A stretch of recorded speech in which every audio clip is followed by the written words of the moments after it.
అశ్వమేధ పర్వంలో లాస్ట్ ఎపిసోడ్లో శ్రీకృష్ణుడు ఉదంకుడి ఆశ్రమానికి వెళ్ళడం, ఉదంకుడి కథ గురించి తెలుసుకున్నాం కదా. అలా శ్రీకృష్ణుడు ఉదంకుడి ఆశ్రమం నుంచి ద్వారకకు వెళ్ళాడు. అక్కడ తన తల్లిదండ్రులు దేవకీ వసుదేవులను కలిశాడు. కురుక్షేత్ర యుద్ధం గురించి వారికి వివరించారు. ఇటు ధర్మరాజు అశ్వమేధ యాగానికి ఏర్పాట్లు చేస్తున్నాడు. యాగం చేయడానికి ధృతరాష్ట్రుడి అనుమతి తీసుకున్నాడు. యాగంలో ఒక అశ్వాన్ని పూజిస్తారు. ఆ అశ్వం ఏ రాజ్యంలో తిరుగుతుందో ఆ రాజ్యం ధర్మరాజు అధికారాన్ని అంగీకరించినట్టు. ఆ అశ్వాన్ని అడ్డుకున్న రాజ్యాలతో పాండవులు యుద్ధం చేసి గెలవాలి. ఇది అశ్వమేధ యాగం లక్ష్యం. రాజ్య సంరక్షణను కొన్నాళ్లపాటు యుయుత్సకు ధర్మరాజు అప్పజెప్పాడు. వ్యాసుడు చెప్పిన నిధిని తెచ్చేందుకు పాండవులు సైన్యంతో హిమాలయాలకు వెళ్లారు. శివపార్వతులను నిష్ఠతో ప్రార్థించారు. అపురూపమైన బంగారు నిధులు పాండవులకు కనిపించాయి. వేల సంఖ్యలో వాహనాల్లో బంగారాన్ని పాండవులు హస్తినకు తరలించారని భారతంలో ఉంది. అశ్వమేధ యాగానికి శ్రీకృష్ణుడు తన బంధుమిత్రులతో హస్తినాపురానికి వచ్చాడు. అప్పటికే నిండు గర్భిణి అయిన అభిమన్యుడి భార్య ఉత్తరకు ఒక మగబిడ్డ పుట్టాడు.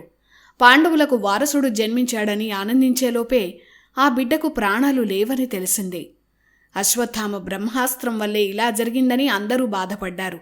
కాని కుంతీదేవి, సుభద్ర ఇద్దరూ కృష్ణుడి దగ్గరకు వెళ్లి ఎలాగైనా అభిమన్యుడు కుమారుణ్ణి బతికించాలని కోరారు. ఉత్తర గర్భాన్ని రక్షిస్తానని కృష్ణుడే మాట ఇచ్చాడు.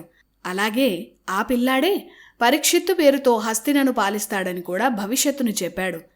పరీక్షిత్తును బతికిస్తానని కుంతీదేవికి, సుభద్రకు కృష్ణుడు మాట ఇచ్చాడు. ఉత్తర దగ్గర ద్రౌపది ఉంది. కృష్ణుణ్ణి చూసిన ఉత్తర తన బిడ్డను రక్షించాలని కోరింది. ఈ బిడ్డ జీవించకపోతే తాను మరణిస్తానని ఉత్తర దుఃఖించింది. వెంటనే కృష్ణుడు పరీక్షిత్తుపై ఉన్న అశ్వత్థామ బ్రహ్మాస్త్ర ప్రభావాన్ని తన మంత్రశక్తితో తీసేశాడు. అప్పుడు కృష్ణుడు ఇలా అన్నాడు: నేను శత్రువులతో కూడా ఎప్పుడూ అబద్ధం ఆడని వాడినైతే, యుద్ధభూమిలో ఎప్పుడూ వెనుకంజ వేయని వాడినైతే, నేను ధర్మం తప్పని వాడనైతే ఈ బిడ్డ బతుకుతాడు అని కృష్ణుడు అన్నాడు. ఆ మాటలకు పరీక్షిత్తులో చలనం వచ్చింది. కాళ్ళు చేతులు కదిలాయి. నెమ్మదిగా కళ్ళు తెరిచాడు. అది చూసి కుంతి, సుభద్ర, ద్రౌపది, ఉత్తర ఆనందించారు.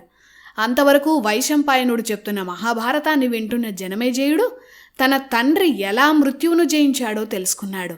శ్రీకృష్ణుడే ఆ పిల్లాడికి పరీక్షిత్ అని పేరు పెట్టాడు. వంశం పరిక్షీణమైపోతున్న సమయంలో జన్మించి ఆ వంశాన్ని ఆదుకున్నాడు కాబట్టి పరీక్షిత్ అని పేరుని కృష్ణుడు పెట్టాడు. ఇటు నిధి కోసం వెళ్లిన పాండవులు పరీక్షిత్తు జన్మించిన ఒక నెల తర్వాత హస్తినాపురానికి వచ్చారు. పరీక్షిత్తు జన్మించిన ఆనందంతో హస్తినాపురంలో పాండవులు ఉత్సవాలు చేయించారు. అలాగే ధర్మరాజు అశ్వమేధ యాగం ఏర్పాట్లకు ఆదేశించాడు. యాగాన్ని దగ్గరుండి జరిపించాలని ధర్మరాజు కృష్ణుణ్ణి కోరాడు. యాగాన్ని నిర్వహించాలని వ్యాసుణ్ణి కోరాడు. అప్పుడు వ్యాసుడు తన శిష్యులైన యజ్ఞవల్క్య, పైల మహర్షులతో కలిసి యజ్ఞానికి ఏర్పాట్లు చేశారు. అశ్వమేధ యాగంలో వేదమంత్రాలతో పూజించబడిన గుర్రం ఈ భూమి అంతా తిరుగుతుంది. ఎంతవరకు ఆ గుర్రం తిరుగుతుందో అంతవరకు అశ్వమేధ యాగం చేసిన చక్రవర్తి పాలనలో ఉన్నట్లు లెక్క. అలాగే ఈ అశ్వాన్ని వదిలేసిన తర్వాత ఆ గుర్రం వెనుక రక్షణగా ఒక గొప్ప సైన్యాధ్యక్షుడు, సైన్యం వెళ్తారు. గుర్రాన్ని ఏ రాజ్యంలో రాజు బంధిస్తాడో ఆ రాజుపై ఆ సైన్యం యుద్ధం చేయాల్సి ఉంటుంది. ధర్మరాజు చేసిన అశ్వమేధ యాగంలో సైన్యాధ్యక్షుడిగా అర్జునుడిని నియమించారు. భీముడు, నకులుడికి రాజ్యరక్షణను అప్పగించారు. సహదేవుడు అంతఃపుర రక్షణ బాధ్యతలు చూసుకున్నాడు. అలాగే యాగ అశ్వాన్ని ఏ రాజు అయితే బంధిస్తాడో ఆ రాజుపై అర్జునుడు యుద్ధం చేయాలి. ఆ రాజుని అర్జునుడు ఓడించాలి, కానీ సంహరించకూడదు. ఆ రాజుని హస్తినాపురం సార్వభౌమత్వాన్ని అంగీకరించేలా చర్చలు జరిపి అతన్ని యాగానికి ఆహ్వానించాలని వ్యాసుడు అర్జునుడికి నియమాలు చెప్పాడు. అలా హస్తినాపురంలో అశ్వమేధ యాగం వైభవంగా మొదలైంది. యజ్ఞంలో భాగంగా ధర్మరాజు, ద్రౌపది యాగాశ్వాన్ని వదిలిపెట్టారు. అర్జునుడు గాంధీవాన్ని ధరించి ఆ అశ్వానికి రక్షణగా ఉన్నాడు. అలా అశ్వం బయలుదేరింది. ఒక్కో రాజ్యాన్ని దాటుతూ హస్తినకు ఉత్తరంగా ఉన్న త్రిగర్త దేశంలో యాగాశ్వం ప్రవేశించింది. అంతకుముందు త్రిగర్తరాజు సుశర్మ. కురుక్షేత్ర యుద్ధంలో అతను మరణించాడు. సుశర్మ వారసులు ఈ యాగాశ్వాన్ని ఆపేందుకు ప్రయత్నించారు. వారితో ముందుగా అర్జునుడు శాంతి చర్చలు చేశాడు. హస్తిన సామంతులుగా ఉండి ప్రశాంతంగా పరిపాలించుకోమని చెప్పాడు. అయినా త్రిగర్తరాజు సూర్యవర్మ అర్జునుడితో యుద్ధానికి వచ్చాడు. సూర్యవర్మను అతని సైన్యాలను అర్జునుడు తన బాణాలతో ఓడించాడు. అర్జునుడి ధాటికి భయపడి త్రిగర్త సైన్యాలు పారిపోయాయి. చివరికి త్రిగర్తరాజు అర్జున్ని శరణు కోరుకున్నాడు. అలా అశ్వమేధ యాగంలో త్రిగర్తను హస్తిన సామంత రాజ్యంగా చేసి అర్జునుడు గెలిచాడు. త్రిగర్త రాజ్యం నుంచి యాగాశ్వం ప్రాగ్జ్యోతిష్యపురంలో ప్రవేశించింది. నరకాసుర ఆ తర్వాత అతని కుమారుడు భగదత్త పాలించిన రాజ్యం ప్రాగ్జ్యోతిషపురం, ఇప్పుడే అసోం ప్రాంతంగా చెప్తారు. అప్పటికి భగదత్తుడి కుమారుడు వజ్రదత్త ప్రాగ్జ్యోతిషపురాన్ని పరిపాలిస్తున్నాడాయన. తన తండ్రిని సంహరించారన్న కోపంతో వజ్రదత్త యాగాశ్వాన్ని బంధించి అర్జునుడిపై యుద్ధం ప్రకటించాడు. తండ్రి భగదత్తుళ్లాగే వజ్రదత్త కూడా ఏనుగుపై యుద్ధం చేయడంలో దిట్ట. కానీ అర్జునుడి శక్తి ముందు వజ్రదత్త నిలవలేకపోయాడు. ఎవరినీ సంహరించకూడదు అనే నియమం ఉంది కనుక వజ్రదత్తను విడిచిపెట్టి సంధి చేసుకోవాలని అర్జునుడు కోరాడు. అలా వజ్రదత్త కూడా అర్జునుడితో సంధి చేసుకున్నాడు. ఇలా ఒక్కో రాజ్యాన్ని హస్తినాపురం సామంత రాజ్యంగా చేసుకుంటూ అర్జునుడు ముందుకు వెళుతున్నాడు. ఆ తర్వాత యాగాశ్వం సింధు దేశంలో ప్రవేశించింది. దుర్యోధనుడు చెల్లి దుశ్శల భర్త జయద్రథ. అతను సింధు దేశానికి రాజు కనుక అతనికి సైంధవ అనే పేరు వచ్చింది. సింధు దేశం మహాభారత కాలం నాటికే పెద్ద రాజ్యం. అభిమన్యుడి మరణానికి కారణమైన సైంధవుణ్ణి అర్జునుడు కురుక్షేత్ర యుద్ధంలో సంహరించాడు. అతడి కుమారులు సింధు రాజ్యాన్ని పరిపాలిస్తున్నారు. సైంధవుడి మరణానికి ప్రతీకారంగా అతని కుమారులు సైన్యం అంతా ఒక్కసారిగా అర్జునుడిపై దాడి చేశారు. కానీ అర్జునుడి సైన్యాలు వారందరినీ ఓడించాయి. ఎవరినీ సంహరించనని సంధికి ఒప్పుకొని యాగానికి రావాలని అర్జునుడు ఎంత చెప్పినా వినకుండా సైంధవులు దాడి చేస్తూనే ఉన్నారు. చివరికి వారిని అర్జునుడు సంహరించక తప్పలేదు. అప్పుడు కౌరవులకు పాండవులకు సోదరుడైన దుశ్శల ఏడుస్తూ అర్జునుడి దగ్గరకు వచ్చింది. సైంధవుడి మరణం తర్వాత అతని కుమారుడు కూడా భయంతో మరణించాడు. సింధు రాజ్యానికి వారసుడుగా మిగిలింది మనవడు ఒక్కడేనని అతన్ని విడిచిపెట్టాలని దుశ్శల అర్జునుడిని కోరింది. సైంధవుడి కుమారుడు మరణించాడని తెలిసి అర్జునుడు బాధపడ్డాడు. సైంధవుడి మనవడికి సింధు రాజ్యాన్ని అప్పగించాడు. అందర్నీ అశ్వమేధ యాగానికి ఆహ్వానించాడు. యాగాశ్వం సింధు దేశం నుంచి ముందుకు కదిలింది. సింధు దేశం నుంచి యాగాశ్వం మణిపుర రాజ్యంలో ప్రవేశించింది. ఇప్పటి మణిపూరే ఆనాటి మణిపూర్వక రాజ్యం.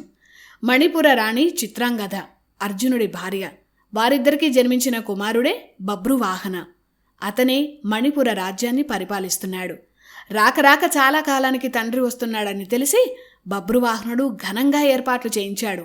మంగళ వాయిద్యాలతో తండ్రికి ఎదురెళ్లాడు. అభిమన్యుళ్లా బభ్రువాహనుడు కూడా మంచి వీరుడని అర్జునుడు విన్నాడు. అలాంటి వీరుడు యుద్ధం చేసే అవకాశం వచ్చినా ఇలా స్వాగతం పలకడం అర్జునుడికి నచ్చలేదు. అశ్వమేధ యాగంలో అశ్వాన్ని బంధించినవాడు తండ్రైనా సరే ఆ కుమారుడు యుద్ధం చేయొచ్చు. అదే విషయాన్ని అర్జునుడు బభ్రువాహనకు చెప్పాడు. వీరుడిలా ఉండాలని, ఇలా వచ్చి తండ్రి ముందు నిల్చోవడం పిరికితనమని బభ్రువాహుని అర్జునుడు రెచ్చగొట్టాడు. అయినా బభ్రువాహనకు తండ్రిపై యుద్ధం చేయడం ఇష్టం లేదు. అప్పుడు అర్జునుడి మరో భార్య నాగలోకరాణి ఉలూపి బభ్రువాహన దగ్గరకు వచ్చింది. మీ నాన్నగారు నిన్ను వీరుడుగా చూడాలనుకుంటున్నారని ఆమె చెప్పింది. పిరికివాడిలా స్వాగతం చెప్తే ఆయనకు నచ్చదని చెప్పింది. అప్పుడు బభ్రువాహన తండ్రి అర్జునుడిపై యుద్ధానికి వెళ్ళాడు. అభిమన్యుళ్లాగే బభ్రువాహన గొప్ప వీరుడు. ముందు బభ్రువాహనుడు యాగాశ్వాన్ని బంధించాడు. ఇద్దరి మధ్య గొప్ప యుద్ధం జరిగింది. మహాభారతంలో గొప్ప ఘట్టాల్లో అర్జున బభ్రువాహన యుద్ధ ఘట్టం కూడా ఒకటి. బభ్రువాహన బాణాలకు అర్జునుడే నిలవలేకపోయాడు. బభ్రువాహన వేసిన ఒక బాణం సూటిగా అర్జునుడి గుండెలను గాయపరిచింది. అర్జునుడు కింద పడిపోయాడు. అలా అర్జునుడినే ఓడించిన గొప్ప వీరుడు బభ్రువాహన. అర్జునుడు మరణించాడని, బభ్రువాహన గొప్ప వీరత్వం ప్రదర్శించాడని రాజ్యంలో తెలిసిందే. ఆ మాటలు విని భయపడిన అర్జునుడి భార్య బభ్రువాహన తల్లి చిత్రాంగద యుద్ధభూమికి పరిగెత్తుకుంటూ వచ్చారు. అలాగే బభ్రువాహన్ను యుద్ధానికి వెళ్లాలని ప్రోత్సహించిన ఉలూపి కూడా వచ్చింది. ఉలూపి వల్లే బభ్రువాహన తన తండ్రిపై యుద్ధానికి వెళ్లాడని తెలిసి చిత్రాంగదకు కోపం వచ్చింది. నీ వల్లే ఇదంతా జరిగిందని ఉలూపిని దూషించింది. ఎలాగైనా అర్జునుడిని బతికించాలని ఉలూపిని కోరింది. తన వల్లే తండ్రి మరణించాడన్న బాధతో బభ్రువాహన దుఃఖంలో మునిగిపోయాడు. దేవేంద్రుడి కుమారుడైన అర్జునుడు యుద్ధంలో మరణించడం అసాధ్యమని ఉలూపి చెప్పింది. అర్జునుడు మరణించలేదని, నీ శక్తిని నీకు తెలియజేసేందుకు నేనే స్పృహ తప్పి పడిపోయేలా చేశానని ఉలూపి చెప్పింది. ఉలూపి సంజీవమణిని స్మరించింది. ఆ మణిని అర్జునుడి హృదయంపై పెట్టగానే అతను లేచి కూర్చున్నాడు. తాను ఇలా కుమారుడి చేతిలో ఓడిపోవడం ఏమిటో అర్జునుడికి అర్థం కాలేదు. అప్పుడు ఉలూపి ఇలా చెప్పింది. కురుక్షేత్ర యుద్ధంలో శిఖండిని ముందు పెట్టుకుని భీష్ముణ్ణి అర్జునుడు సంహరించాడు. వసులోకానికి చెందిన వసువే భీష్ముడిగా జన్మించాడు.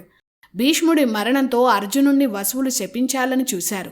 ఆ విషయం తెలుసుకున్న అర్జునుడి భార్య ఉలూపి తన భర్తను రక్షించాలని తండ్రి నాగరాజును కోరింది. తన అల్లుడైన అర్జునుడికి శాపం తగలకుండా ఉండాలంటే ఏం చేయాలని నాగరాజు వసువులను అడిగాడు.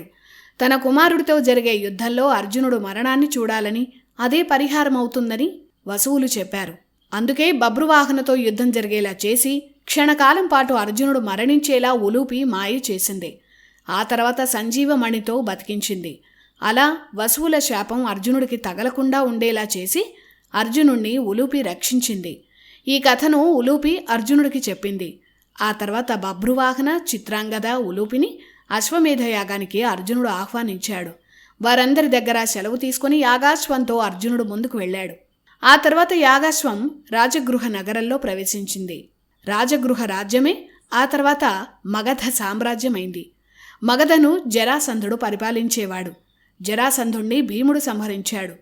అశ్వమేధయాగం సమయానికి జరాసంధ మనవడు మేఘసంధి మగధను పాలిస్తున్నాడు.